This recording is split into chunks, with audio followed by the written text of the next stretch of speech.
Eh, a ver, ya está aquí grabando. Pues, muy buenas tardes a todos desde el estado de Utah, oeste de los Estados Unidos de América. Les habla René Venegas, quien soy el director de la Academia Bolivariana de América del Norte, que comprende México, Estados Unidos y Canadá. Tenemos unos muy buenos participantes. Hoy tenemos un tema muy importante, muy de actualidad, que es sobre la breve historia sobre las islas del Caribe en el siglo XIX y la batalla de Maracaibo. Y también vamos a hablar sobre una pequeña breve historia de las islas británicas del Caribe. Para tal fin, le vamos a dar primero, ante todo, quiero darle una cordial bienvenida al señor almirante Jaime Jaramillo Gómez, quien hoy es oficial de la Armada de Colombia, y desde luego van a venir otros ponentes como el doctor Molano, el doctor Pascual Mora, quienes también nos van a compartir su ponencia. Entonces vamos a darle la palabra al señor almirante Jaime Jaramillo Gómez, quien nos va a deleitar con su ponencia acerca de la batalla de Maracaibo. Tiene usted la palabra, señor almirante Jaime Jaramillo. Bueno, sea lo primero agradecer a René por la gentil invitación que me cursó para poner la vida y obra del almirante Padilla, no sin antes aclarar que este es un trabajo de investigación de muchísimos años. La conferencia completa que la voy a enviar para que se monte allí en la universidad por todas las plataformas virtuales. Es de 1 hora, me tocó reducirla a 30 minutos en aras de respetar el tiempo, y entonces tendré que poner, como decimos los marinos, velocidad de crucero. A mis cortestulios, Hernán Olano, quien hoy padece quizá alguna afección producto del clima, un abrazo. A Pascual Mora, que será un placer compartir con él, y a todos los asistentes, aunque no son lo que uno quisiera que fuera un centenar. De todas maneras, gracias por brindarnos su tiempo valioso de familia para hablar de la historia de las islas del Caribe en el siglo XIX y la batalla del lago de Maracaibo. Entonces, bienvenidos a bordo y disfrutemos esta interesante singladura.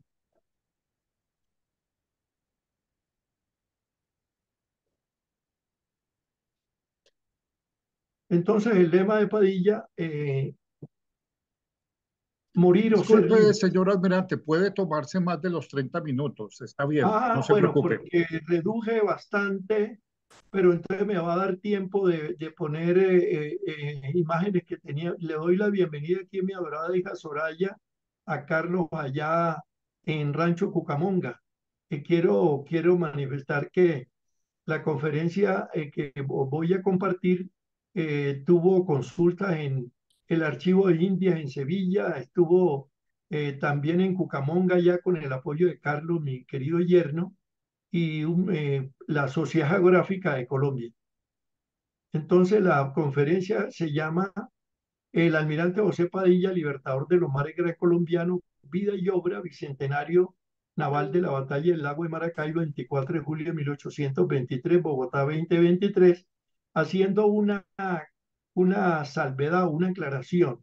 Se suele decir José Prudencio Padilla.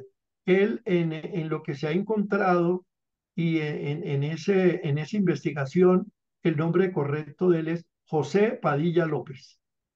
Mi agenda dice los primeros años de Padilla, conocer cómo fue ese caballero, los pininos en la Armada Española, que aprendió allá, dónde se curtió y cómo se curtió en la batalla naval de Trafalgar, el regreso ya a Colombia curtido como un marino con experticia a la guerra, los triunfos militares que tuve en Colombia y que le generaron muchas dolores de cabeza, particularmente por el señor Montilla y otro esbirro, como yo lo llamo en el término de la dimensión de la palabra. Lo que fue la batalla naval de Maracaibo, las intrigas de sus esbirros, esas las había ocultado, pero las comentaré ya que se me abre el compás. el fusilamiento y ahorcamiento por orden de Bolívar, una conclusión y una reflexión. Entonces miremos los primeros años de Padilla para unos historiadores. Padilla nació el 19 de marzo de 1778, mientras que otros, como Jesús Torres Almeida, que fue el historiador, gran amigo en la Armada Nacional, él dice que nació, fue en 19 de marzo, pero en 1784, es decir, 6 años más tarde. Su padre fue Andrés Padilla, natural de Sabana Larga, de descendencia negra africana, era calafateador, el que arregla embarcaciones de madera con prensestopa, con alquitrán y todo, de sangre africana. Su madre fue Josefina Lucía, de origen indígena, se dice que fue Guayú, Sierra Nevada, Santa Marta. Tuvo dos hermanos, José Antonio y Francisco, que ambos combatieron con Padilla en las diferentes batallas que se libraron tanto en el río Sinú, en el Magdalena, en territorio desde Panamá hasta Venezuela y por todo el Caribe. No asistió a la escuela porque para esa época era solo privilegio los hijos de españoles y de los criollos burgueses. En su rato libre ayudaba a su padre en el arte de la maestro de Rivera, que es el que mantiene embarcaciones de madera, y apoyaba a pescadores con un pequeño cayuco. Él era muy dado al mar.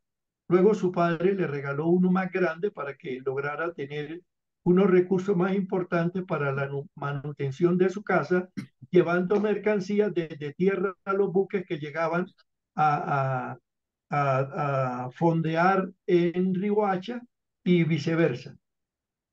A los 13 años inició los trabajos con comerciantes que llegaban procedentes de España, de Haití, Curazao y franceses. En síntesis, La Guajira era caliente en el comercio. Por ahí entraba toda la mercancía prácticamente que se venía hacia acá. Él era muy apegado a las faldas de su madre. Lo agobiaba la salud de doña Josefina.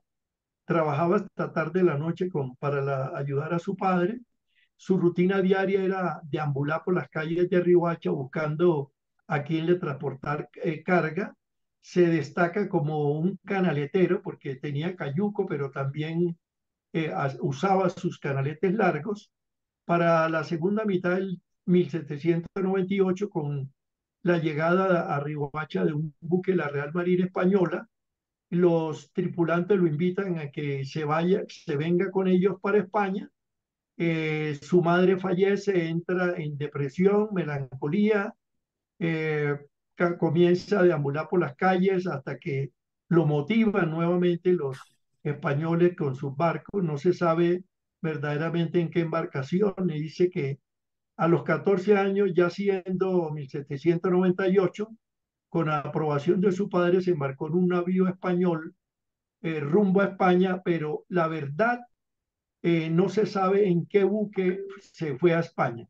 Lo cierto es que en un navío español, y ya estando en España, Padilla participa en la batalla de Trafalgar. A bordo del navío, ese sí está comprobado, en el buque español San Juan de Nepomuceno. Aquí en Trafalgar la victoria, recordemos que la tuvo el almirante Nelson, quien desafortunadamente pierde su vida, y todos los españoles fueron presos y sometidos a todo ese rigor en unos pontones que tenían los ingleses ahí frente a la bahía de Cádiz. Yo he considerado importante analizar las cualidades y los defectos físicos y psíquicos del Guajiro para comprender el comportamiento que tuvo Padilla para esa época. Entonces, para ese momento histórico, se dice que los guajiros, conozco muy bien esos territorios, son musculosos, de buenas formas, que comen mucho cuando hay abundancia, sufren cuando hay escasez, como ahora que tienen problemas de agua, diestros en montar animales como mulas, caballos, son monoteístas, le atribuyen a su dios Mereigua, pero también creen que existe el demonio, le tienen terror, son interesados y apasionados en el amor, sencillos, independientes, francos, sinceros, buenos amigos, pero terrible enemigos, y lo vamos a ver en el devenir militar, en todo su quehacer en la guerra. Inteligentes, astutos, sumamente comunicativos y respeta a la mujer por ley.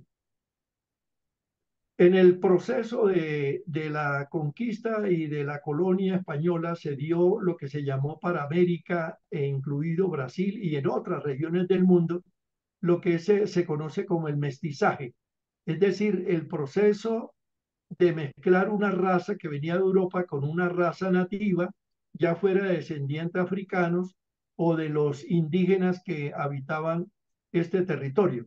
Entonces, en ese proceso histórico, cultural, se dio el mestizo, que es la mezcla del indígena y el europeo, particularmente español, los mulatos, que era la mezcla del negro y el europeo, y el sambo, que aquí es donde aparece Padilla, mezcla de negro e indígena, que posteriormente toma otra connotación que lo vamos a ver más adelante, y ya se dieron otras mezclas como morisco, cholo, coyote, castillo, criollo, chino o indio. Importante esta ayuda para sintetizar. eh, Aquí tenemos pudiéramos reducir aquí esta. Entonces, en esta ayuda podemos ver, que es la que yo quiero que peguemos en la mente, el español y el indígena dio mestizo. Casi toda la raza colombiana somos mestizos, no solo procedentes de españoles, sino de portugueses, ingleses, franceses, etcétera, etcétera. El español y el negro dio mulato, y el negro, que era el papá de Padilla, y indígena, que era la mamá, dio el sambo. Entonces, aquí aparece una catalogación que llamaron los pardos, o sea que eran libres de todos los colores, para referirse a aquellas personas que ya en segunda o en tercera generación, que no eran esclavos africanos, pero que eran negros, le dieron esa catalogación de la casta de los pardos. Y este término de los pardos es importante tenerlo pendiente, porque estas castas que se dieron en todo el Gran Caribe, que se dieron en Brasil, ese caballero, la mano izquierda es un pardo brasilero, a mano derecha aparece Padilla. eh, Comienzan unos procesos de autodominio o de querer una representación política, y se da unas grandes revueltas en Haití, se da otras grandes revueltas que mandan inclusive a Padilla a manejarlas en Venezuela, y también aparece el partismo más tarde, que a ellos le da el dolor de cabeza más grande a Padilla. Entonces miremos qué pasaba en ese momento histórico en la situación de La Guajira. Esto es para decir que ese contrabando que hoy tenemos en La Guajira, podríamos bajarle aquí esto.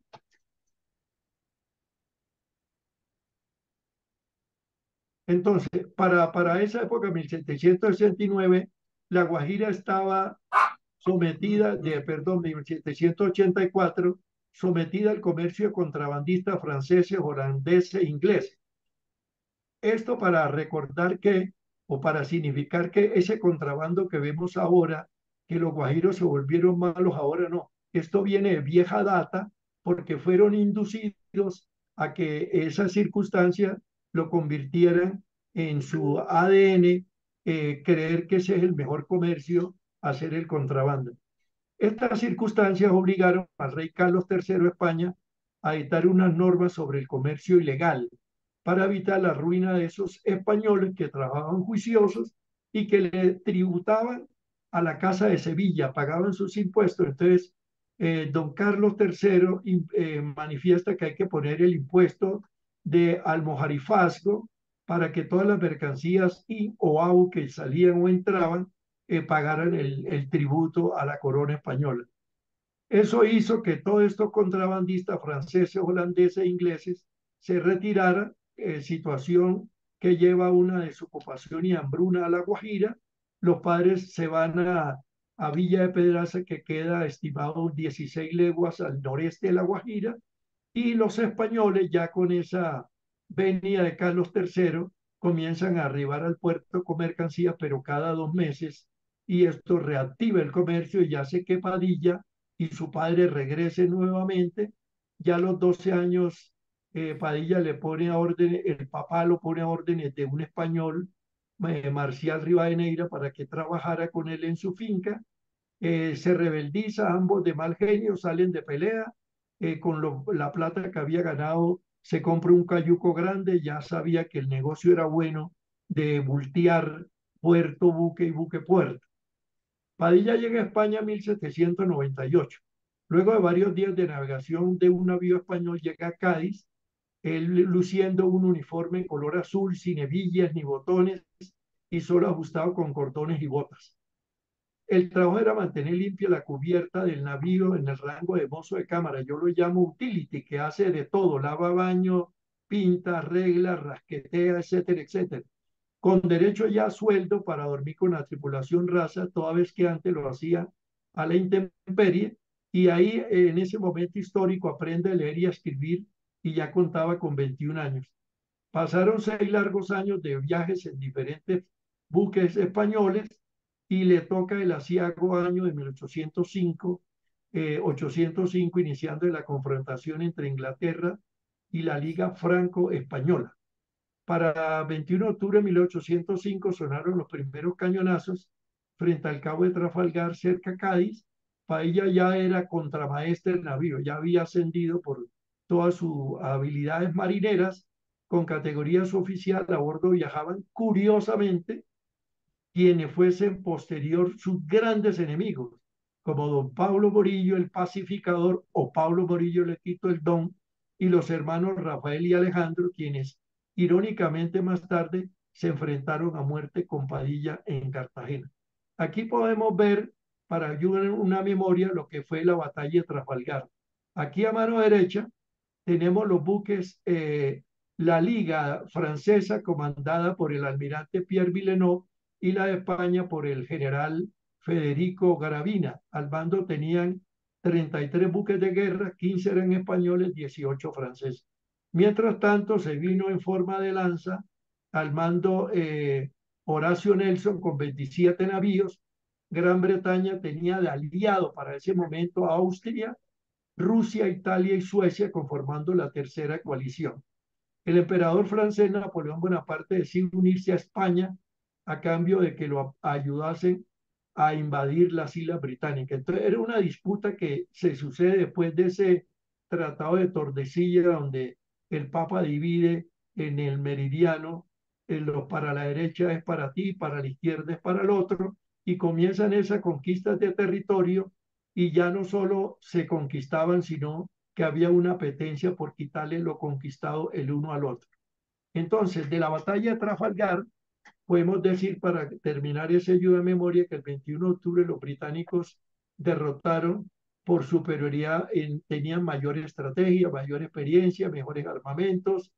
El almirante Nelson muere, Gran Bretaña se mantuvo como la potencia hegemónica, se debilitó España y comenzó a perder en América lo que había conseguido con mucho esfuerzo, mucho sudor y muchas lágrimas, porque no podía estar haciendo la guerra en Europa y cuidando lo que había conquistado en el hemisferio occidental. Todos los cautivos de esa guerra, españoles y franceses, incluido Padilla, fueron recluidos en pontones por más de 3 años. Allí Padilla se dice que se pudo dedicar a estudiar los derechos del hombre, principio de la Revolución Francesa, igualmente estudiar la cartografía de Fidalgo, que es la mejor cartografía que había de precisión en toda la costa del Caribe, y eso le dio todos los réditos para saber cruzar con el mayor éxito la barra a la entrada al lago de Maracaibo. Libertad de los prisioneros españoles, la correlación de fuerzas militares en Europa cambiaron, Napoleón Bonaparte invade España, destrona al rey Carlos IV y la Corte Española firman el 14 de enero el tratado con Inglaterra para combatir a Napoleón, y por esa razón concede la libertad a todos los prisioneros, entre ellos Padilla. Yo aquí traigo eh, a colación una frase que aprendí allá en Estados Unidos cuando visité el Colegio de Altos Estudios Militares del Ejército Americano, que dice, y que se aplica para este caso que ya mencioné. Estados Unidos no podrá tener amigos eternos ni enemigos perpetuos. Lo único eterno y perpetuo son nuestros intereses. Entonces, aquí vemos cómo primero hay una alianza francesa-española y después al revés, una española con los Inglaterra. Entonces, se cambian los roles por intereses, es lo que yo considero que estuvo pasando. Padilla vuelve a su patria. Primero, él continúa prestando servicio a la Marina Española. España era un hervidero de patriotismo, favor libertario, sobre la cual toma atentamente nota Padilla, y el hecho de haber sido derrotado en Trafalgar, España no concedió ascensos a ninguno de los militares que tenía en todo el hemisferio occidental. Eso hizo que muchos se regresaran, dejaran los puestos tirados y obligó a que el almirantazgo español designase a Padilla como contramaestre en el arsenal de Cartagena, donde arribó en 1809. Allí fue recibido con el desapego, el odio por Francisco Monte y destacados miembros de la sociedad que mostraron su inconformidad toda vez que era negro, con indígena, es decir, sambo, que más tarde se le denominó pardo, ya lo dije, y por causa de los recelos citados, Padilla se reúne con su padre en Cartagena y le expresa su deseo de renunciar al servicio de la corona española. El papá de Padilla llega a todas esas ideas revolucionarias a Riohacha y el 6 de agosto de 1810 ya comienzan a liberarse el dominio que tenían los territorios, como es Pompós, que declara su independencia. El 6 de agosto, el 11 de noviembre, Padilla lucha por la independencia de Cartagena con el pueblo de Getsemaní. Las provincias de Santa Marta y Riohacha siguieron fieles a la corona española. Esto fue un hueso duro de roer que lo veremos más adelante. Y Cartagena estaba sumida en fuertes enfrentamientos entre los partidos Los Aristócratas, que dirigía José María García Toledo, y el coronel Manuel del Castillo y Rada, y el partido de los demagogos. Entonces era una disputa política como la hay todavía y en muchas partes, los aristócratas y el partido de los demagogos al cual pertenecía Padilla, que eran comandados por Gabriel y Celedonio Gutiérrez de Piñero. Aquí traigo esto porque ahora que están remodelando los tres teatros en Cartagena al pie del centro de convenciones, yo considero que es hora que el Grupo Aval y toda la Academia de Historia de Cartagena, que voy a ponerme en ese pereque, rescatemos lo que fue la Casa de Padilla en Getsemaní, que la adquirió gracias a un préstamo que le hizo Santander y que la pudo habitar solamente 6 años, pero que dentro de la ampliación de esa remodelación de esos teatros, prácticamente la han borrado del mapa. Aparición de Bolívar en escena de Padilla para 1812. En diciembre del 12, militares venezolanos, entre ellos el coronel Padilla, todavía era coronel, migrando hacia Cartagena, conoce y se hace amigo de Padilla, enterándose de los enfrentamientos de los dos partidos que le mencioné anteriormente. Bolívar trae consigo su amor revolucionario y su deseo de emanciparse del dominio español, y el gobierno de Cartagena, reforzado con militares venezolanos, diseña y pone en ejecución un proyecto de liberación del río Magdalena a la costa antillana, y para ello comisiona al francés Labatut y al comandante Bolívar, y Padilla, bajo el mando del coronel Miguel Carabaño, lo envían a la costa hacia Panamá, particularmente Coveñas, Río Sinú y la isla de Tintipán y otras más abajo. El 22 de noviembre de 1812, Padilla derrota a los españoles en las costas de Tolú, siendo ascendido por el gobierno de Cartagena al rango de comandante equivalente a mayor en la incipiente marina criolla, con su goleta destartalada ya sin velas, que se llamaba en ese momento el Ejecutivo. Primera hazaña de Padilla, aunque voy a citar en un resumen de lo que quedé paso a paso de cuáles fueron sus grandes hazañas, pero quiero comentarles que el gobierno de Cartagena se enteró que iba una corbeta española, de guerra, Neptuno. Aquí hago una salvedad importante porque en el manejo del galeón San José, España muy sabiamente manifestó y fue aprobado en el concierto de las Naciones Unidas, 186 países, que todos los buques, veleros, goletas, todo lo que surcó en los territorios españoles con bandera de guerra, la bandera está viva. Por lo tanto, todo lo que esté en el fondo del mar, como el galeón San José, le pertenece el 50% al gobierno español. Esto sí es un tema que yo lo he traído a colación, se molestan, eso está en el concierto, tuve una reunión en París sobre especies náufragas sumergidas, vemos como cuando Estados Unidos recupere la Tocha, que venía cargado de oro, de todo el oro que había recogido en la costa oeste de Estados Unidos, España le gana un pleito y le tiene que entregar el 50% de la carga de esto. Entonces, aquí tenemos yo creo que el hueso más duro de roer en el tema del galeón San José es que la bandera de guerra de todos los buques hundidos en el Gran Caribe, la bandera está viva. Bueno, aquí vemos que ese buque llevaba al mariscal de campo Alejandro Jore, iba a tomar posesión como gobernador de Panamá. Padilla solicita interceptarla, es autorizado, va en su golete ejecutivo con cañones, se le acerca, le da un tiro certero por el timón, era de madera, le abre un hueco, se hunde la embarcación, captura 162 prisioneros y cuando él llega a Cartagena es ascendido alférez de fragata de la Marina Republicana.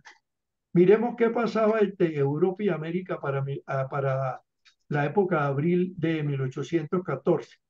Derrotados los españoles, Napoleón I abdicó en la ciudad francesa de Fontainebleau. El rey Fernando VII entró a Madrid los primeros días de mayo y se reunió con las cortes que nombraron al general Paulo Morillo para restaurar el orden colonial llamada Operación Reconquista. Y para la época Bolívar celebraba la liberación del río Magdalena, poniendo al fin al gobierno dictatorial de Juan Bernardo Álvarez, llamado el presidente de la patria boba, a quien había vencido en confrontación bélica en las sabanas de Bogotá. Entonces comenzaron a limpiar todo el río Magdalena y todo el río Sinú para cortarle todos los apoyos logísticos que tenían las embarcaciones que estaban en todas las costas colombianas. Padilla solicita al jefe militar de Cartagena, Manuel de Castillo Herrada, someter a Santa Marta, lo que fue negado por el gobernador Juan de Dios y el teniente coronel Mariano Montilla. Como ya Padilla se había empeluchado, como decimos nosotros, estaba cogiendo quilate de guerrero marino, entonces cuando él pide esta clase de permiso, y como este fueron muchos otros adelante, se le fue negado para que él no pudiera seguir ascendiendo. Bolívar decide atrincherarse porque él sabía que venía Murillo con un ejército descomunal y Padilla se atrinchera en Bolívar. Traición del partido aristócrata. En ese momento, los gobernantes del partido Los Aristócratas, reunidos el 23 de octubre de 1805, redactaron y aprobaron un acta poniendo la provincia de Cartagena bajo el dominio del Reino de Inglaterra, sin contar con el partido de los demócratas. Bueno, quizás si hubiésemos seguido bajo el Reino Español, yo estuviera editando esta conferencia en inglés, pero ya quizá al revés.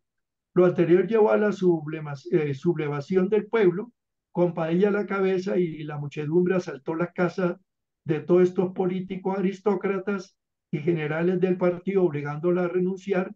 Y aquí aparece ya por primera vez con banderas y pancartas y cosas, lo que se llamó la pardocracia, que tanto recelo le generó a Montilla y a Bolívar.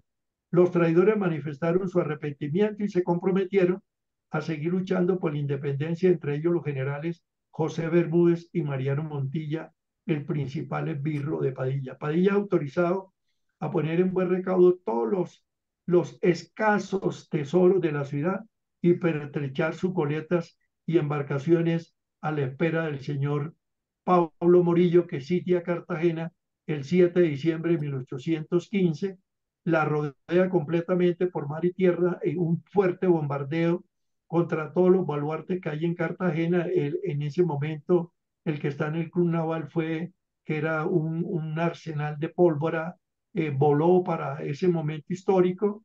Morillo declaró la rendición de Cartagena el 7 de diciembre de 1815 a las 3 de la tarde, y contra la voluntad de Montilla, los patriotas al mando de Padilla decidieron romper el cerco de sus embarcaciones, yéndose a buscar Boca Chica y el canal del dique hacia la parte de abajo. Padilla a bordo de la goleta presidente y o el ejecutivo, porque unos dicen que fue el presidente y otro el ejecutivo, rompe la línea española cruzando a toda vela Caño del Oro, que es la que está saliendo a Cartagena a mano derecha, logrando ganar el canal del dique bajo fuego enemigo. A medianoche salió de la rada el resto de la flotilla patriota de la goleta Constitución al mando de Mariano Montilla, Antonio José Sucre, Carlos Sublet, con rumbo a Jamaica, que era un terreno neutral de la colonia inglesa, donde se encontraba Bolívar, y allí se sumó el abnegado holandés de Curazao, Pedro Luis Brión, quien donó toda su fortuna a la causa libertadora.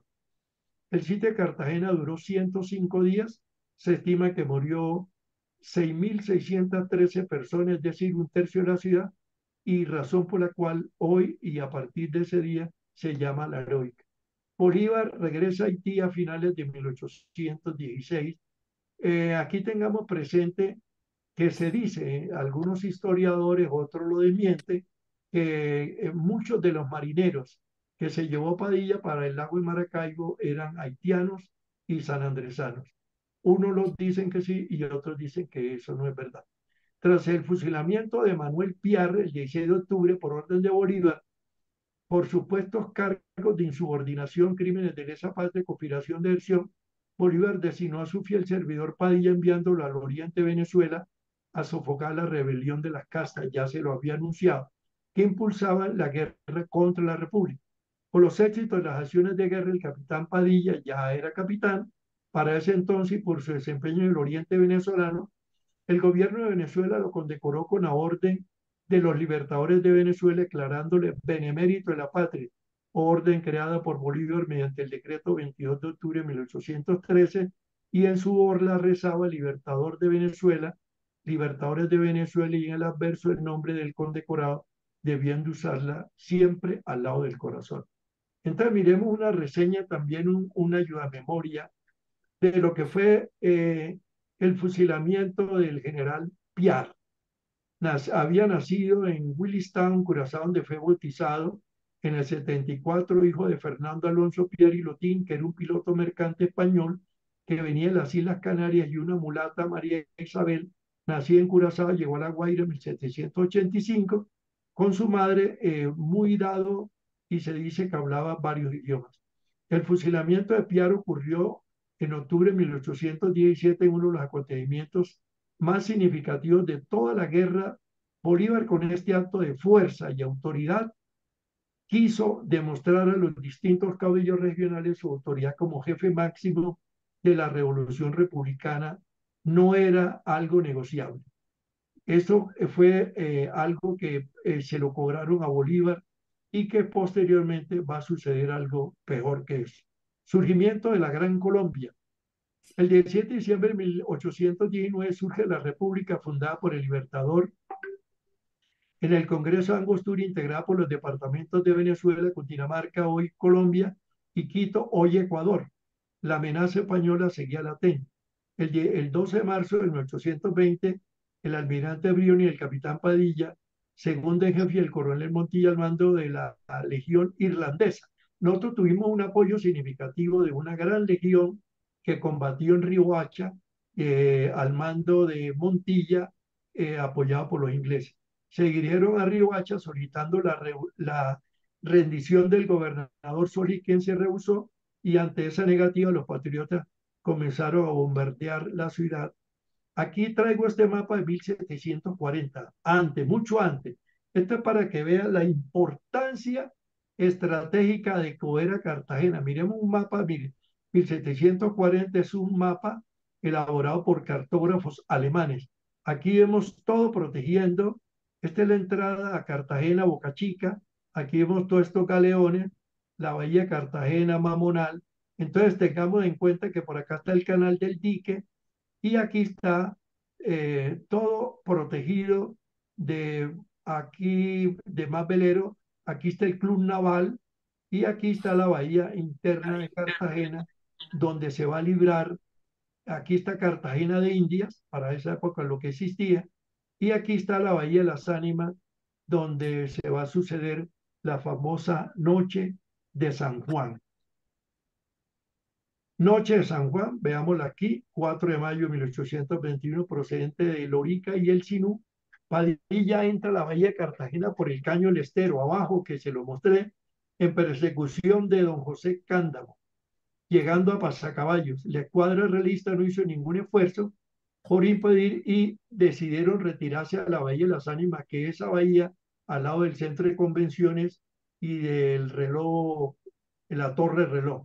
Padilla con 33 lanchas artilladas, 10 bombos, 500 hombres, en la más precaria pobreza montó el cuartel general en Cospique Mamonal, donde está hoy la refinería, y con avanzadas en Albornoz y Caño del Oro, se fue adueñando la bahía de Cartagena con naves sutiles, o sea, pequeñas, rápidas, se apoderó de Tesca, La Quinta, Alchivia, que son todos esos caños que interconectan la bahía interior de Cartagena, el puente principal, el playón de Chambacú.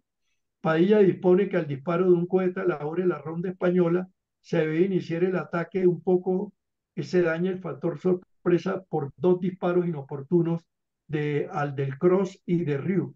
No solo tuvimos ingleses, tuvimos franceses que estuvieron luchando al lado de las fuerzas de Padilla. Al fondo estaba la pequeña bahía de las Ánimas, se la mostré al lado del centro de convenciones, al resguardo de los baluartes de San Ignacio, Santa Isabel, Barahona, San Lázaro, el castillo de San Felipe, el cual se comunicaba con el resto de la bahía al estrecho canal de Juan Angola, ese canal que va paralelo y que lleva hasta el aeropuerto, y allí se encontraba posiblemente la cuadrilla realista con su buque insignia. En Pasacaballo estaban preparando la celebración, la gran parranda de la noche de San Juan. Padilla los visita, le dice, para máquina, ustedes van a bordo, tenemos una tarea que cumplir, salpan en oscuridad, en silencio, todos callados, se van por detrás de la isla de Manga, tras 4 horas, muy silenciosamente se van acercando sigilosamente a la Bahía de las Ánimas y llegan a las 3 de la madrugada, cuando surge el fenómeno atmosférico y las descargas de las tropas de tierra rasgaron el silencio de la noche con la inmediata respuesta de la artillería de los fuertes combatiendo las aguas tranquilas en un infierno de fuego y sangre. Cerca de las unidades realistas, ya casi acoderadas, rugió la voz del ribachuelo al abordaje. Los tripulantes se lanzaron con furia sobre la cubierta de las naves realistas. No quiero prisioneros, dijo Padilla. Se estima que perecieron 200 realistas. El bergantín andaluz, que es un insignia, fue echado a pique y todas las unidades españolas, 11, quedaron en poder de los patriotas junto con 21 cañones y obuses y 10 barriles de pólvora. El encarnizamiento del ataque fue tal, de tal magnitud, que me horrorizó al acordarme de él, le escribió Padilla a Santander. Las tropas patriotas sufrieron 3 muertos y 18 heridos. Eso dice. Yo les voy a mostrar un videíto en aras que tenemos tiempo de lo que fue la noche de San Juan. Este boquetillo entra hacia donde está la alcaldía de Cartagena, a la plaza. Bueno, aquí vemos. El 4 de mayo de 1821, las fuerzas al mando de Padilla penetraron en la bahía de Cartagena y con gran destreza se fueron apoderando de los puntos estratégicos. La escuadrilla realista estaba concentrada en el arsenal. Las victorias navales de Padilla continuaron rápidamente. Las guarniciones españolas comprendieron que no podían ser auxiliadas, ya que nuestras naves eran dueñas de la salida por mar. Fue entonces cuando Padilla nos llamó para entrar en acción y asestar un golpe definitivo. Bajo mi mando, 200 soldados de infantería de los batallones Girardot y Alto Magdalena, junto con la división Antioquia, nos dirigimos contra la plaza para simular un ataque masivo por tierra y por mar. Pero era solo Padilla quien debería actuar y tomar realmente la ofensiva. Y lo logró de modo fulminante en la noche de San Juan, o sea, el 24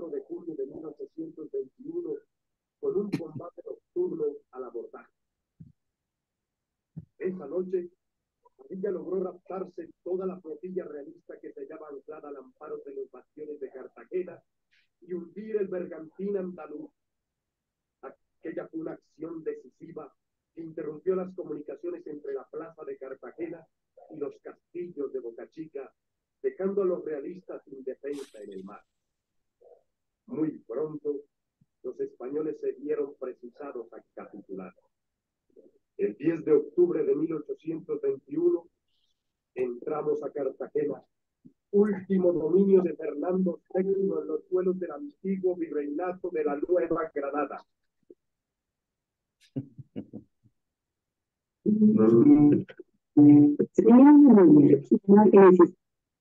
No la pude coger. Digamos, en rendición de la Plaza de Cartagena el 21 de septiembre de 1821, el gobernador Gabriel Torres rindió la ciudad y la entregó a los vencedores patriotas encabezados por Padilla, entrando el día 24 de septiembre en medio de ovaciones del pueblo cartagenero, tras un cerco que duró 105 días, ya lo vimos, y por esa heroica acción, el gobierno presidido por el vicepresidente de la República, Francisco Pablo Santander, mediante decreto de noviembre del 29 de 1821 de noviembre, Padilla fue ascendido al rango de general de brigada, considerado desde entonces como el libertador de Cartagena.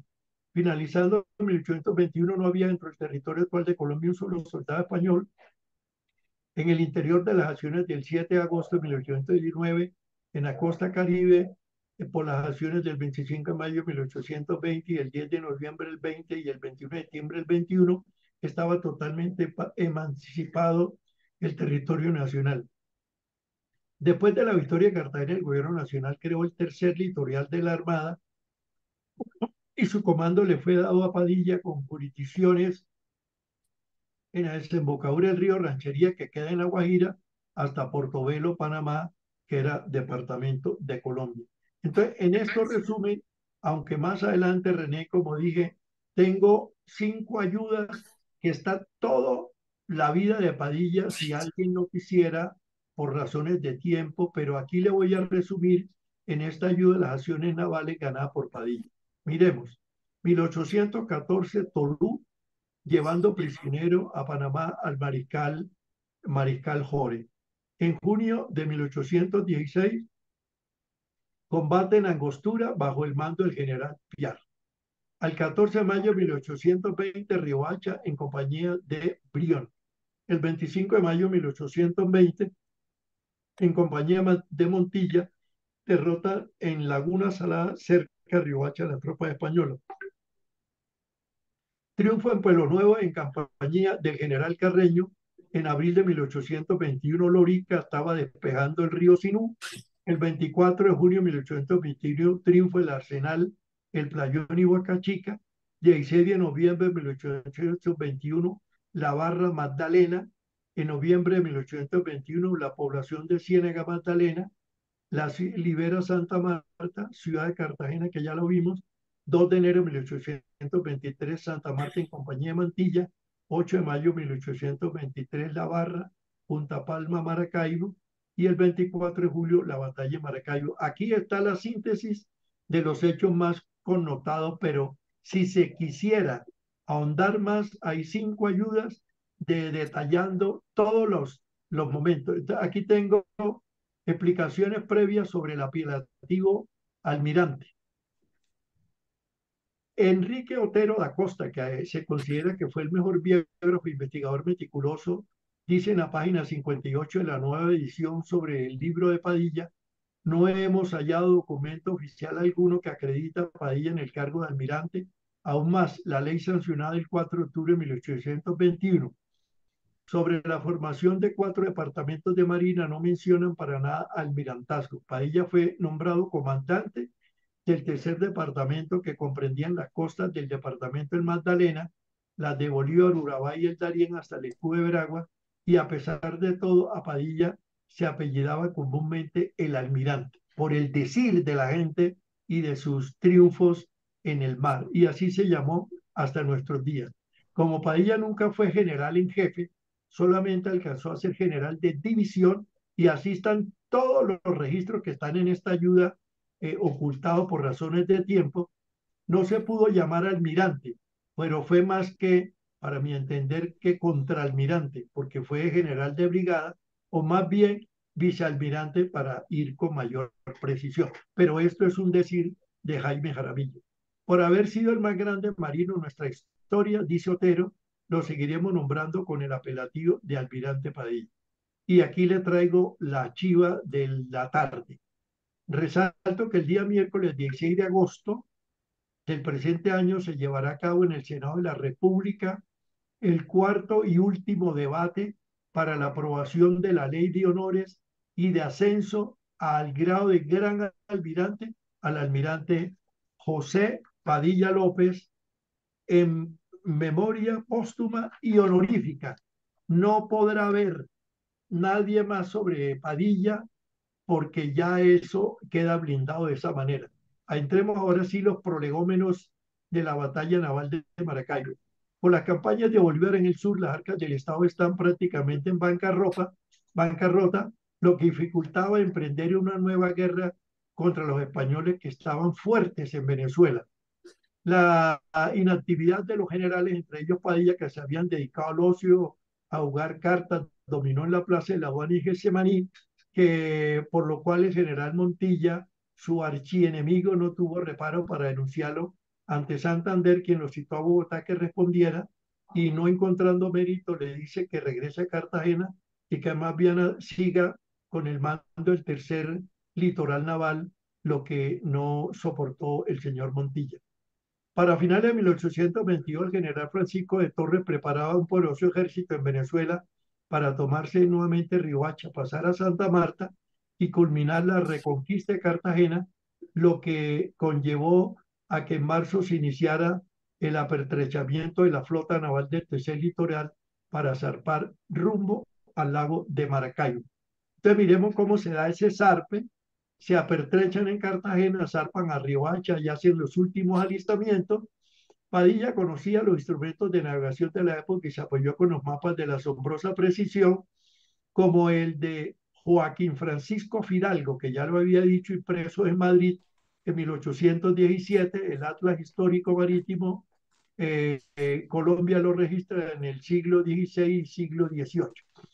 El 18 de marzo de 1823 zarpó con la escuadra naval integrada por dos bergantines, 6 goletas de alto calado, 3 goletas sutiles, 8 naves menores y varias canoas grandes. El 1 de mayo se dan las primeras escaramuzas en el mar con las tropas españolas bajo el mando del almirante Ángel Laborde, y con la mala fortuna de que perdimos allí 2 navíos colombianos importantes, y el 5 de mayo fueron avistadas embarcaciones navegando hacia el lago de Maracaibo, una de ellas norteamericana, cuyo gobierno era aliado de los españoles, transportándole víveres, armas, uniformes para el ejército español, logrando Padilla apresar estas dos embarcaciones y confiscar completamente la carga. Y el 17 de julio, el almirante español Ángel Laborde le intimó rendición al general Padilla, quien respondió. A mí me encanta cómo se cruzaban esos mensajes. Si los principios que vuestra señoría aduce en su nota parlamentaria le han instigado a hacerme la intimación a que ella se refiere en honor, este sagrado timbre que está grabado indescriptiblemente en mi corazón me autoriza a contestarle que estoy muy ajeno a prestar oídos a voces efímeras que son propaladas por el último delirio de un enemigo. Maravilloso. Bueno, aquí tengo golpe de Maracaibo para aclarar. Estas son las características. Entonces, aquí tenemos que tiene una superficie. Bueno, aquí tenemos la Guajira. Aquí llegaba a Riohacha, donde le dije que se apertrecharon para hacer este cruce y venir por acá. Acá está el Golfo de Maracaibo. Aquí está esta península de Paraguaná. Acá está la barra que él pasó. Aquí es en Maracaibo, donde estaba el almirante Laborde con toda su flota. Y aquí está el lago de Maracaibo. Nosotros o algunas personas se molestan que no sé llamar sino el Golfo de Coquibacoa. No, señor. La verdad hay que mirar cómo son las cosas. Los indígenas desde 1514 habían conformado que de esta región aquí, desde la Sierra Nevada, toda esta parte, todo esto venía por aquí y por fuera esto aquí, y cogía la península de Coro, que es lo que llamó para los indígenas eh, eh, Coquibacoa. Entonces no podemos ahora cambiarle la verdad de la historia, que esto fue el lago de Maracaibo y que la batalla se acabó el lago de Maracaibo. Entonces aquí vemos que la anchura de la barra, escasamente 50 metros, en la profundidad 3 metros con 96, la distancia del castillo de San Carlos, que lo vamos a ver, y del otro torreón era 250 de alcance metros, y la artillería desde del fuerte de San Carlos alcanzaba 1000 metros, o sea, podía sobrepasar 750 metros más, y por aquí, sin embargo, con mucha valentía, Padilla cruzó la barra. Este es el bergantín independiente del almirante Padilla, con 3 foques, 2 mástiles, con 3 vergas cada uno, con unos stay, y con estos cañones, 1, 2, 3, 4, tenía 19 cañones, y ellos usaban, bueno, aquí vemos al mando de General Padilla. Esto está en registro en el Archivo Nacional de Colombia, firmado por Santander, la legalidad de la tenencia de esos barcos. Estos son todos los buques que tenía Padilla: el Independiente, el Maelchiti, el Pickup, eh, etcétera. Aquí tenemos todos estos barcos, 13, con un total de hombres a bordo de 929 tripulantes. Aquí el calibre de las armas patriotas, los nuestros, carricañón, que era, son cañones que están montados en ruedas de madera que permiten que si usted lo están atacando por estribor, lo lleva para allá, o si no, lo lleva para babor, para el otro lado. Entonces se dice que los bergantines grandes, que eran 3, llevaban carricañones 18, las goletas llevaban 8, el calibre de estas balas, que aquí dice el alcance de feras o bolas de hierro a 15 grados de inclinación, que era casi el ángulo que le daban en todos los buques de veleros que se dedicaron a la guerra.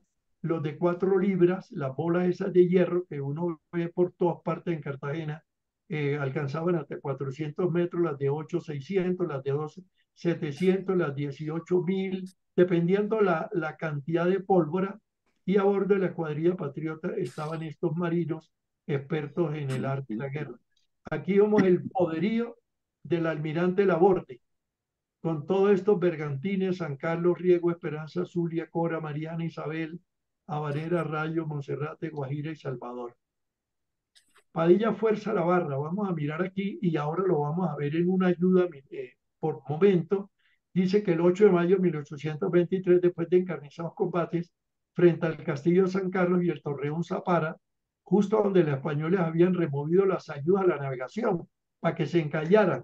La barra no es que haya algo de concreto abajo, es una barra que por la hidrodinámica, las arenas eh, forman una barra, como pasa con el tema de Buenaventura, que cada 12 años hay que estar devanando esa barra, que no se puede quitar porque desaparecería Buenaventura, y esta barra también se da en entrada del Golfo de Maracaibo. Eso conllevó a que el bergantín Gran Bolívar se encallase.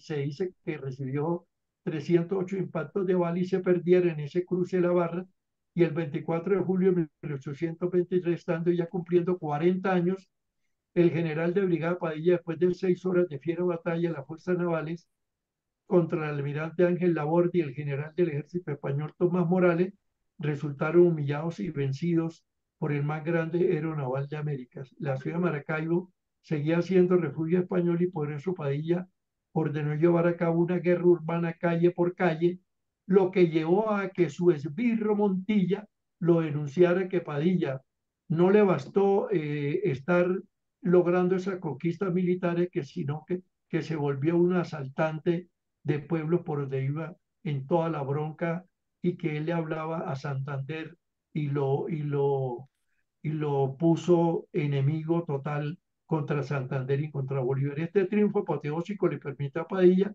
recibir el grado de almirante de boca, de decir, porque eso no se sustentó hasta ningún momento histórico con un documento jurídico como uno lo puede observar en el Archivo Nacional. El 8 de noviembre de 2022, mediante el decreto de la Cámara de Representantes, se asciende de manera póstuma al almirante José Padilla y se le rinde homenaje a las comunidades negras. Entonces, lo que se está refrendando ahora, que digo, el miércoles en el Congreso de la República, es aquel gran almirante. Esto es del Archivo Nacional, un mapa hecho a mano de la época. Aquí está Maracaibo, y entonces Padilla tuvo que cruzar esta barra. Aquí tenía San Carlos y aquí tenía el Torreón de Zapara, que ahora lo vamos a ver, son obras de ingeniería maravilloso. Y Padilla, cañones de aquí alcanzaban a cruzar completamente estos, y estos tenían hasta 250. Sin embargo, Padilla metió toda su flota, se vino por acá, bajó por acá y llegó posteriormente a Altagracia. Esto es para que veamos cómo era lo que accesiblemente los mapas que de la época de Fidalgo. Entonces, aquí vemos el castillo, ya el gobierno venezolano lo ha mantenido y es hermosísimo, el castillo de San Carlos y el torreón de Zapara que estaba a babor y el otro estribor. Esto es un infograma, Padilla forzando la barra del lago Maracaibo, 8 de mayo de 1823. Él entra, ahora lo vamos a ver, bueno, lo dije, pero vamos a ver unos detalles. Entonces, aquí tenemos Padilla zarpa el 18 de marzo, el 14 llega a Los Teques, sale de Los Teques, fuerza la barra, cruza el tablazo, que ya le mostré en el mapita anterior, va a Las Palmas, cerca de Altagracia, va a Altagracia, revisa qué le quedó, qué afectaciones tuvieron del fuerte cañoneo. En mayo 27 zarpa destino Chiriquí, porque él necesitaba limpiar todo el lago para cortarle cualquier apoyo logístico que pudiera tener los españoles que estaban ahí surtos en Maracaibo. En mayo va al Ancla, va a Corona, arriba a Maporo, Servitá Gibraltar, regresa a Corona, regresa a Altagracia, revisa ya y afina sus planes de guerra para la batalla que se da el 24 de julio y el 25 de julio, fin de la contienda y lectura de la proclama.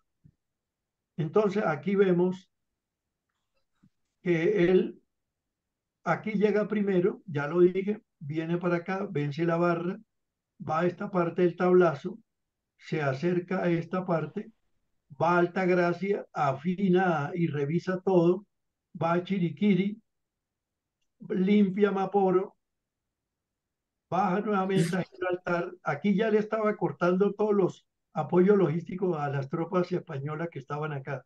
Nuevamente regresa a Corona, de ahí se viene para Altagracia y ahí ya la bendición con la mano izquierda lista toda su fuerza, sus planes estratégicos para desarrollar la batalla naval del lago Maracaibo. Buques españoles apresados, los que se listan aquí, el San Carlos, el Maratón, el Mariana, la Guariña, Monserrate, Relámpago, etc. Buques tomados en el lago de Maracaibo, apertura de capitulación, estas goletas, estos faluchos, los guayiros, las flecheras, las piraguas, y nota, la goleta española especuladora, sin ningún armamento, y con marina y pabellón español, fue destinada a transportar a Cuba al general en jefe del ejército español, Francisco Tomás Morales, con sus edecanes y personas de su elección, con el correspondiente salvoconducto para que no fuera interceptada e intervenida y capturada en su regreso a Cuba. Aquí tenemos la lista de los prisioneros, aquí es una figura, perdón, un óleo de lo que fue la batalla. Aquí está la lista de los prisioneros para un total de 931. Aquí vemos prisioneros españoles que se enlistaron, decidieron, le dieron la bondad de que si querían pertenecer a las tropas colombianas, se pasaron de la banda de guerra 10, sargentos, cabos, soldados total 68, total de muertos y heridos 800, prisioneros 438, una carnicería horrible, bajas colombianas 44, 119 y un contuso. La capitulación de la Fuerza Naval Española por el general Francisco Tomás Morales no la voy a leer, una pieza bonita, magistral, en aras del tiempo. Y sí voy a resaltar que hubo mujeres, las heroínas del Zulia, Ana María Campos y Domitila Flores, de la batalla de Maracaibo, oriundas de la Villa Altagracia, hoy Altagracia. Ellas sufrieron los rigores de la represión en el español. En el último periodo de su dominación mantenía enlace clandestino con los patriotas y seguramente fueron sus una actividades y el cuchara. desaire hacia los españoles los que la llevaron al cadalso. Bueno, aquí está la proclama del almirante Padilla. Yo le he pedido a este caballero muy famoso, A todos los señores jefes, oficiales, tripulación y tropa de la escuadra bajo mi mando, bravos compañeros, vencisteis y destruisteis completamente la escuadra enemiga. Vuestro valor no tiene ejemplo y el mundo entero admirará las heroicas proezas con que hemos marcado nuestro paso en esta laguna. Compañeros, habéis correspondido también a la promesa que me hicisteis de morir o vencer a mi lado. Que nada me deja que desear testigo ocular de vuestro arrojo e indiferencia a los peligros. Jamás dejaré de confesar que mi mayor gloria consiste en mandaros. El día 24 de julio de 1823 ha sido para Colombia uno de los más faustos. La gran victoria que en él adquiristeis sobre el enemigo es el segundo presagio de la ocupación de Maracaibo por las armas de la República y de la completa tranquilidad de nuestra patria. Lor eterno a los bravos que arrastrando peligros y despreciando la muerte, hicieron conocer a los tiranos la justicia y la causa de la libertad que sostiene eterna memoria y gratitud. Nuestros hermanos, con tanto honor, derramaron su sangre en esta gloriosa jornada. José Padilla. Bueno, hemos escuchado un dato curioso que me encontré que no fue fácil en el Archivo Nacional después de usar lupa. Esta es la canción patriótica del triunfo en la batalla naval del Mago de Maracaibo. Tiene un coro, tiene 4 estrofas. No la voy a leer toda, pero verdad que a uno que ha prestado el servicio militar o para toda la audiencia que hemos prestado, la música es es algo mágico que hace que el espíritu esté alegre y dispuesto para lo que sea. Entonces, yo me encontré esta canción, esta canción patriótica. Voy a poner un poquito el estrofe: Padilla Martín, que dice seco, que sus hijos tendrán para siempre esculpir en el corazón. Para siempre el espanto y el terror cada vez que la patria irritada produce el compás del cañón. Aquí sigue la estrofa 4, la estrofa 3 y la estrofa 4, y este es un documento ya casi que no se puede ni leer, está en el Archivo Nacional en Bogotá. Intrigas contra Padilla. El 7 de marzo Montilla entra a Cartagena con más de 500 soldados a quitarle la vida a Padilla. El 26 de marzo, el 28, una carta de Montilla le decía a Bolívar que Padilla se había levantado en armas para tomarse el poder, y Padilla, al no encontrar a Bolívar en Cúcuta, decide viajar a Monpox, organiza un pequeño ejército para hacer la revolución contra la dictadura de Padilla. Ya Bolívar se sentía un emperadorcito, y entonces ya comienzan esas piquiñas entre los dos, y al no lograr pertrecho regresa a Cartagena, donde arribó en abril de 1828, y Montilla se encontraba pertrechado y fortalecido. En la madrugada del 3 de abril del 28, Montilla ordena apresarlo en su casa en Getsemaní y lo mete en la cárcel de la Muralla, desnudo y torturado. Al amanecer del 4 de abril del 28, Padilla se embarcaba en un champán con remeros rumbo a Honda. 47 días duró esa travesía. Recordemos que ahí es remontando el río. 47 días, el 19 de mayo, arriba a Honda, donde lo esperaba un piquete de soldados que lo llevaron a Bogotá, y al día siguiente siendo recluido en el batallón de milicias de caballería, donde permaneció preso 4 meses hasta el 26 de septiembre incomunicado y sin derecho a la defensa. El 25 de septiembre del 28, un grupo de hombres simpatizantes de de Santander se sublevan contra el dictador Padilla y fueron al batallón para poner en libertad a Padilla para que asumiera la rebelión, y Padilla no aceptó, dijo que prefería quedarse en su calabozo, despreciando quizás la posible oportunidad de haber sido presidente de Colombia. Padilla cayó cándidamente en la telaraña de odios, intrigas preferidas, proferidas de la época por todos sus enemigos. Padilla creía que Bolívar confiaba en la justicia, pero no fue así, y esa misma noche lo condenó a muerte, y al día siguiente, en la mañana del 26 de septiembre del 28, en una fría y nublada Bogotá, un coche de prisión recogió a Padilla en el batallón Milicia de Caballería, lo llevó al batallón Vargas escoltado por 20 soldados granaderos fieles a Bolívar.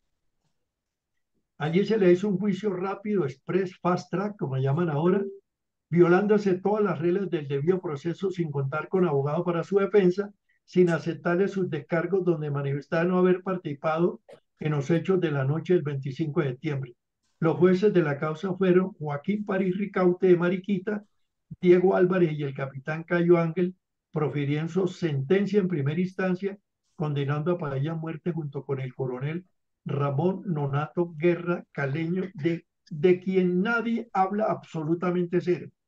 La sentencia a muerte de Padilla fue apelada en segunda instancia, cuyos jueces fueron el general Rafael Urdaneta, el otro gran esbirro de Padilla, y el doctor Tomás Barriga Brito, quienes confirmaron y pasaron a la máxima instancia, o de clemencia, que era Bolívar, quien ratificó disponiendo degradarlo de su rango y que fue fusilado. Y a las 11 de la mañana, el 2 de octubre de 1828, se llevó a cabo la triste pena a muerte, y este caballero fue el peor enemigo que tuvo Padilla en todo su devenir, y este otro caballero que fue el que le dio la estocada final, el descabelle, podríamos llamar así, el día que Bolívar le dijo: lo perdono o lo fusilo, y le dijo: fusílelo. El 2 de octubre, de la fatídica decisión del Libertador, quien se había declarado dictador en la Convención de Cúcuta. Este fue el error, el peor error que pudo cometer en su vida de militar y político de Simón Bolívar, haberse declarado en la Convención de Cúcuta, y él lo reconoce en sus escritos. Simón Bolívar, al llegar para ella a la plaza, hoy Plaza Bolívar, y sentarse en el banquillo, un sargento le quiso quitar las insignias de rango. Padilla, mirándolo con desprecio, le dijo con voz de trueno: sargento, esta insignia no me las dio Bolívar, sino la República. Acto seguido, el sargento le quiso quitar la chaqueta militar, estando Padilla con sus manos atadas, y Padilla le increpó diciéndole: sargento, no sea torpe, ¿acaso no ve que tengo las manos amarradas? Padilla se negó a que le vendaran los ojos, porque quiso ver hasta el último momento la libertad cósmica que se alzaba en el cielo bogotano. Cuando Padilla recibió los primeros impactos de bala en su cuerpo, hizo un gesto de dolor y en medio de convulsiones gritó: cobardes, cobardes, y murió. Hubo allí un trasfondo racial y un recelo político de Bolívar para Jaime Jaramillo, sí. Sí, Entonces claro. miremos aquí el fusilamiento de Padilla. Plaza Bolívar, 1828.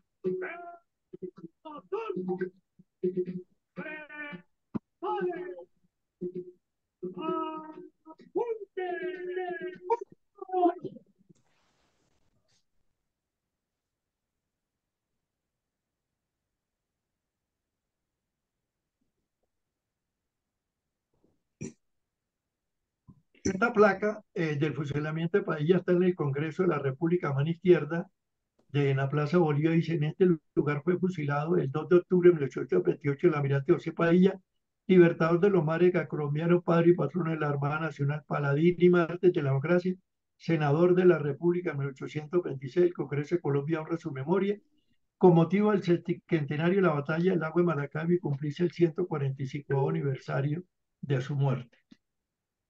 Posibles causas del fusilamiento: Padilla no fue perseguido o fusilado por participar en esa torpe complot de la noche septembrina, ya que estaba detenido. cuando ocurrió la conjuración, ni por santanderista, pues había sido por mucho tiempo amigo más cercano de Bolívar en el litoral neogranadino, sino por temor infundado o no de que encabezara un movimiento social igualitario y antiesclavista de los pardos, similar al que antes había iniciado con éxito en la isla de Santo Domingo, conocido hoy como la Revolución Haitiana. El fusilamiento de Padilla por una conspiración que no dirigió alejó definitivamente el espectro de la pardocracia en Colombia. Trágico y doloroso, ya voy a terminar, final de Padilla. A la ejecución no asistió persona alguna del pueblo que sentía admiración y aprecio por Padilla. Con seguridad se hubiera opuesto al fusilamiento. El fusilamiento fue considerado por una injusticia y crimen de Estado y su cuerpo estuvo colgado hasta las 11 de la noche. 3 frailes veracruzanos lo descolgaron junto con el cuerpo del coronel Ramón Nonatis, temeroso de ser castigado. Tomaron atajo por calle estrecho y lo llevaron al templo de San Agustín, donde sepultaron sus despojos y una bóveda frente al altar de Santa Rita, y allí permanecieron sus restos 94 años, 9 meses, 21 días, y el gobierno nacional, mediante decreto del 25 de julio del 23, dispuso que sus restos fueran trasladados a la Catedral de Nuestra Señora de Remedio en Riohacha, donde reposa, depositando en la nave central. El 20 de agosto del 48 se puso colocarlo en un panteón que fue declarado Monumento Nacional con la leyenda: aquí reposan los restos del almirante y general de la República, héroe de la independencia de Colombia, don José Padilla López. Carta de Bolívar a su gran amigo Briceño Méndez. Ya estoy arrepentido de la muerte de Piar y de Padilla y los demás que han perecido por la misma causa. Lo que más me atormenta todavía es el justo clamor con que se quejaron lo de la clase de Piar y Padilla. Dirán con sobrada justicia que yo he sido débil con ese infame blanco. Se refería a Santander, que no tenía los servicios de aquellos servidores de la patria. Esto me desespera de modo que no sé qué hacer. Aquí está el mausoleo que está en Riohacha. La ley firmada, la ley 69 del 81, que está siendo objeto de revisión, firmó el presidente de la Unión del Congreso de los Estados Unidos de Colombia, Rafael Núñez. Siempre vemos aquí que fue benemérito de general de división y general José Padilla, y en ningún momento almirante. Aquí la ley sigue con lo mismo, el reconocimiento a Trafalgar, todo lo que hizo, que rindió el golpe de Morroquillo, una sustentación para los honores a que fue. Aquí vemos la estatua del almirante Padilla en Cartagena, almirante Padilla, homenaje. Este es el Museo Naval del Caribe, sigamos. Aquí vemos el monumento a Padilla en Riohacha con motivo del bicentenario 24 de julio, hermoso, tiene dioramas y todo con toda la historia. Aquí la conclusión que yo considero puede ser para mí es que la victoria del almirante Guajiro José Padilla sobre las fuerzas del almirante Ángel Laborde en la batalla de Maracaibo produjo una herida mortal en el poder naval español en la Gran Colombia, privando del imperio de Fernando VII, el rey felón, así lo llamaban, del dominio del mar y obteniendo la consiguiente capitulación del ejército realista. A la Marina Patriota de Colombia le correspondía afrontar entre 1810 y 1828 la época más brillante del difícil conflicto naval que fue definitivo para que Bolívar pudiera consolidar la liberación de las 5 repúblicas: Colombia, Venezuela, Ecuador, Perú y Bolivia. La independencia de los mares colombianos la rubricó con su proclama el recio mulato guajiro José Padilla, natural de Riohacha, llamado por Bolívar el Nelson colombiano. A hoy, lastimosamente, Colombia continúa de espaldas al mar con su letargo mediterráneo y deberíamos ser la gran potencia naval y marítima del Gran Caribe. Reflexión para terminar: de Padilla poco se habla y poco se sabe en el mundo académico, toda vez que los biógrafos dedican sus letras a otros personajes como Bolívar, Santander, Sucre, San Martín, Grau. Por tanto, es hora de despolvar nuestra historia sobre nuestro ilustre prócer naval almirante Padilla. Tristemente, a Padilla no lo encontramos en los textos escolares, ni su efigie aparece en los billetes de la República, ni su imagen se encuentra en la galería de los grandes héroes de la nación. Usualmente es visto como una figura menor y controvertida en nuestra historia, a la que aún sigue vetándose desde algunos recalcitrantes círculos ideológicos, y es doloroso que hoy muchos colombianos ignoren su nombre y su papel en la gesta independentista. La presente narrativa no pretende de ninguna manera manchar en lo mínimo la figura egregia y digna de los más altos galardones de nuestro libertador Simón Bolívar. Recordemos que Bolívar fue uno de los grandes ideólogos que ha dado el suelo americano con 447 batallas. Se estima que cabalgó 123.000 kilómetros. Esto le generó orquitis, razón por la cual no pudo tener hijos. Libertó 5 naciones del Imperio Español, el más poderoso del momento histórico, y Colombia, Venezuela, Ecuador, Perú y Bolivia. Bolívar reconoció su error político, haberse declarado dictador, y en especial por haber dejado engañar y ordenar el fusilamiento de Padilla. Padilla fue un hombre de una inmensa autoestima, honesto, humilde, digno y ecuánime, que prefirió la muerte atroz antes que negociar su principio. Rindámosle a nuestro tributo de admiración, gratitud y perenne recordación. La Armada Nacional, en cabeza de nuestro comandante hoy, el almirante Francisco Cubides, trajo esta moneda conmemorativa del Bicentenario de Batalla Naval del Lago Maracaibo, 10.000 pesos, para obtenerla hay que inscribirse en el Banco de la República. Es una edición limitada. Yo creo que entre el lanzamiento que sucedió y hoy, ya las monedas pudieron haberse acabado. El libro que me acaba de mostrar mi querido amigo para picarme, La batalla decisiva, la gesta del gran almirante José Padilla, que condujo a la libertad de los mares, 200 años, Armada y Planeta, no está a la venta. No sé si lo vayan a sacar. Lo tengo virtual, si René considera que lo podamos pegar allá para que los estudiosos de la universidad lo requieran, con mucho gusto se lo comparto. Aquí está la emisión filatélica, también es de edición limitada, con motivo de los 200 años, todo con todas las unidades que tiene la Armada Nacional: Padilla, la fragata, helicóptero, submarino, fuerzas especiales, oceanografía, el velero Gloria, etc.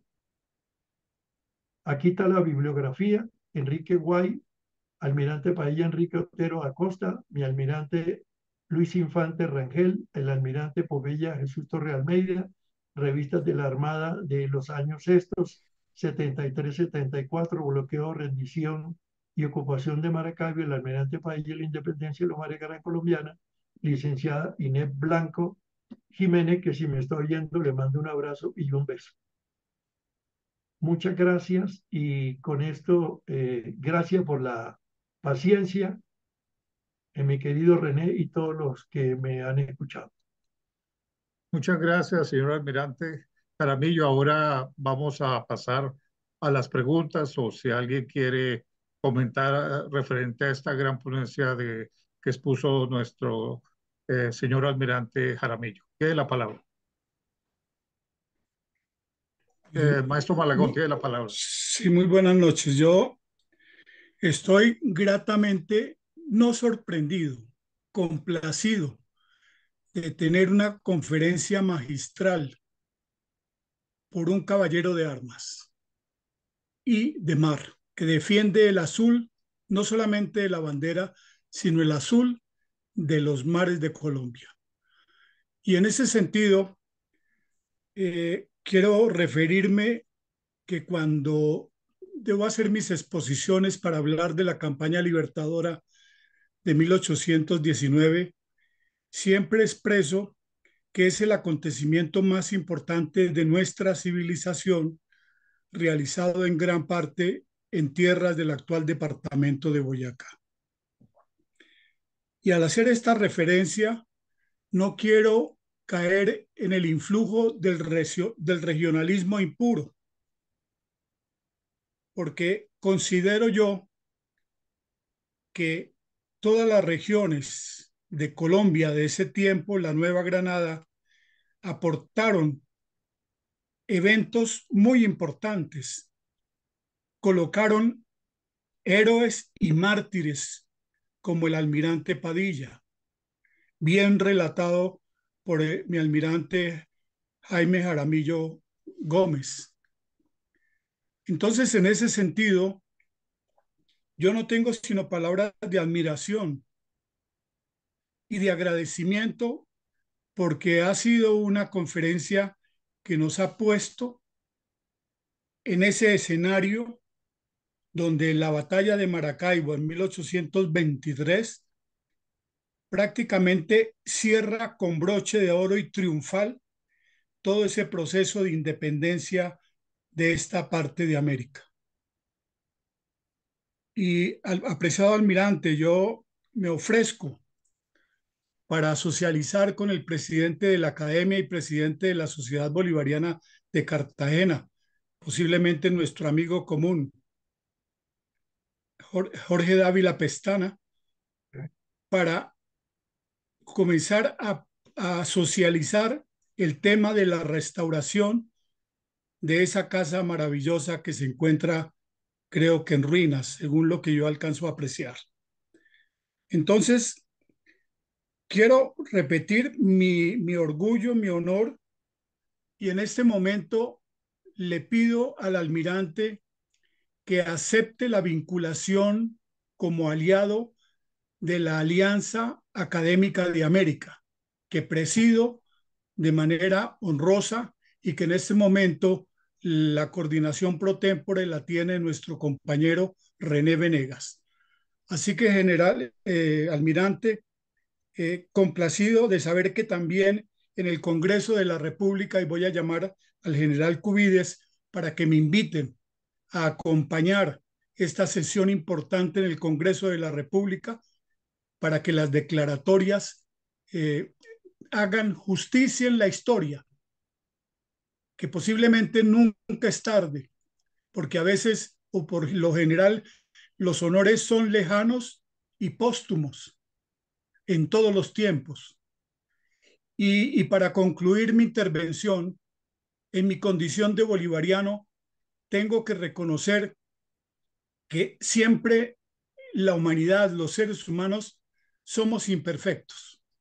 Y Bolívar, como tantos personajes tan importantes en la historia de la humanidad, también tuvieron equivocaciones, pero lo más grande del espíritu de Simón Bolívar es haber tenido el derecho a equivocarse y la obligación a rectificar en el remordimiento de haberse equivocado. Entonces, para mí, no tengo sino expresiones, almirante Jaramillo, desde mi condición de marino, porque estuve en la Escuela Naval muy corto tiempo, de los exalumnos fugaces del NR 52, pero igual convencido que nuestros héroes libertadores se merecen los pedestales condignos que se han colocado y la escuela, nuestra escuela naval, lleva honrosamente el nombre del almirante Padilla. Con esto cierro mi intervención. Gracias, Eduardo, gracias. Y recibo con beneplácito el ofrecimiento. Muchas gracias. Le ruego por Dios que a través de René nos entregues tu número de móvil para poderte integrar si tú no lo permites. Con mucho gusto, gracias. ¿Alguien más quiere intervenir? Bien. Bueno, yo quiero agradecer, primero que todo, bueno, fue una gran ponencia, una exposición. Este video va a ser, repito, editado y posteriormente lo voy a distribuir después de que entre yo a la universidad para que el editor lo transcriba inclusive con subtítulos en inglés.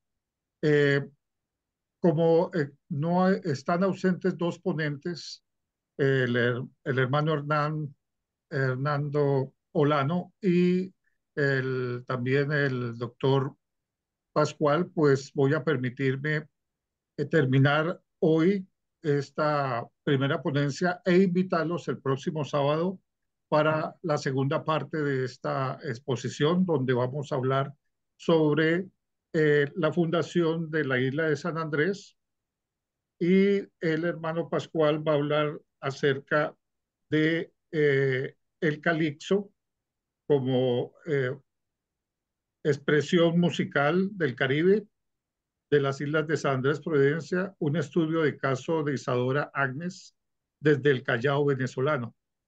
Y desde luego, por mi parte, voy a hablar sobre una breve historia de las islas del Caribe británico, la isla de Jamaica, la isla de Gran Caimán y las Islas Vírgenes Británicas.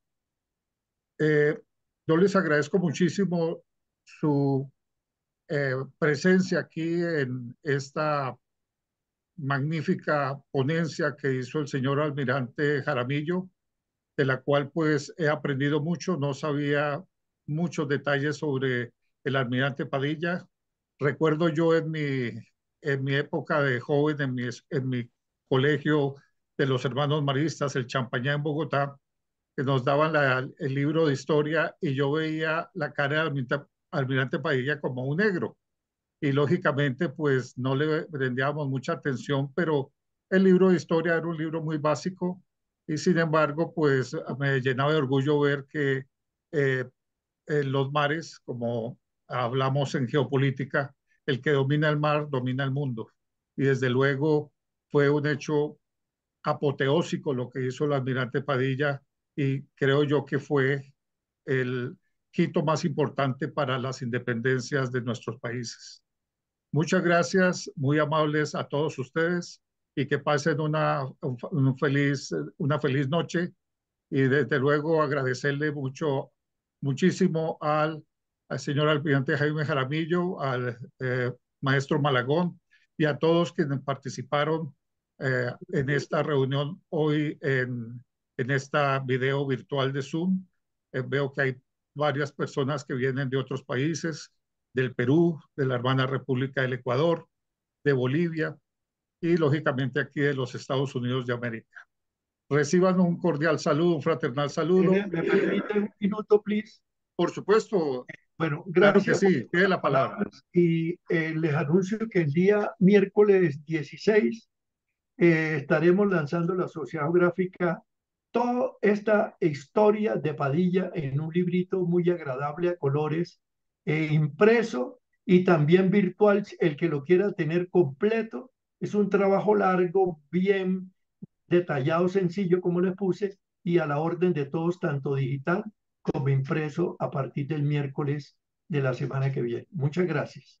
Si me lo hace Almirante, yo le llegar, yo le rogaría el puedo favor escribir. Si que me me lo hace facilitara llegar, su número de ¿no? celular de una vez. Correcto.